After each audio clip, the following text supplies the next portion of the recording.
बिस्मिल्लाहिर्रहमानिर्रहीम। अस्सलाम वालेकुम। सोलर पैनल्स की कीमतों में अचानक इजाफा हो गया। 2 दिन पहले बजट तकरीर में वफाकी वज़ीर ख़जाना ने ऐलान किया सोलर पैनल्स की दरामद पे 18% सेल्स टैक्स आयद कर दिया जाएगा। ये अभी अगले बजट के लिए एक सिफारिश के तौर पर पेश हुआ, लेकिन हमारे यहाँ पर जो इम्पोर्टर्स हैं और जो वेयर हाउसेस के मालिकान हैं जिनके पास स्टॉक्स हैं, उन्होंने फौरी तौर पर इसका इतला कर दिया और अपने सोलर पैनल्स की कीमतों में 20 से 25% इजाफा कर दिया। ये टैक्स जो है ये अभी एक सिफारिश के तौर पर सामने आया, अभी इसके ऊपर बहस होगी और अल्टीमेटली पार्लियामेंट इसको अप्रूव करेगी तो उसके बाद इसका इतलाक होना चाहिए।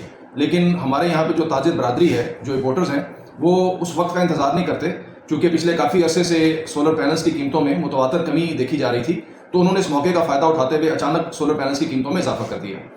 अब देखने की बात यह है कि क्या सोलर पैनल्स की कीमतों में ये इजाफा बरकरार रहेगा या कोई कमी की सूरत निकलेगी। मेरा अंदाज़ा ये है कि अगर इस इजाफे को मार्केट ने कबूल कर लिया, जिसका कि इम्कान कम है, तो फिर तो शायद ये सिलसिला आगे जारी रहे। लेकिन अगर मार्केट ने इसके ऊपर अपना रद्द-ए-अमल दिया और रद्द-ए-अमली शक्ल में कि लोगों ने खरीदारी बंद कर दी या एक बाइकआउट की सूरत पैदा हो गई, तो फिर यकीनन सोलर पैनल्स के जो इम्पोर्टर्स हैं उनको अपने माल की, अपने स्टॉक्स की कीमतों में कमी लानी पड़ेगी। तो इस सिलसिले में मेरा अंदाज़ा ये है कि शायद अगले चंद दिन में सूरत हाल ज़्यादा वाज़ेह हो सकेगी। अभी चूँकि जो गुज़िश्ता कल थी वो बजट तकरीर के बाद पहला दिन था, तो कल तो रेट बहुत ऊपर रहे और आज भी रेट ऊपर है, लेकिन आने वाले दिनों में क्या मंजर होगा ये आने वाला वक्त ही बताएगा। और मैं ये तवक्को रखता हूँ कि इंशाल्लाह अगले हफ्ते से सोलर पैनल्स की कीमतों में दोबारा से कमी देखने में आएगी।